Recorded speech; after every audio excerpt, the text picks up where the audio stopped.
Māris Trušus atmiņu stāsts zābaki joprojām acu priekšā. Sieva manu braukšanas barikādēm neatbalstīja, jo ļoti baidījās. Centās atrunāt, lika padomāt par viņu un bērniem, kas paliek mājās.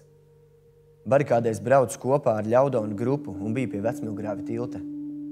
Barikāžu dienās kopā ar Ivo Mūrmani regulējām satiksmes tilta. Atceros niknos omaniešus, kas ik reizi braucot pār tiltu izteica draudus. Viņiem ļoti patika sašaut mašīnām riepas, kuras laika gaitā jau bijām samontējuši. Tajā liktenīgajā 16. janvāra naktī, kad ieradās omanieši un sāka savu uzbrukumu neapbruņotajiem barikāžu dalībniekiem, arī es tiku noguldīts zemē. Un pēc tam man kopā ar citiem bija jānovāc metinātie eži, kas bija izvietoti uz tilta. Omaniešu pavēlēm bija jāklausa. Ja neklausīja, sekoja spēriens. Jā. Viņa zābuka zoles ar vienu ir manā acu priekšā, jo nereiz vien tās apstājās pie mani ķermeņa.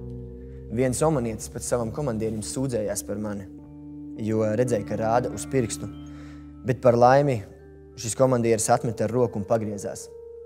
Beidzot tajā brīdī es varēju atvieglot uzelpot. Barikāžu laiku nenožēloju. Tas bija vajadzīgs. Žēl tikai, ka tajā laikā cieta tik daudz cilvēku.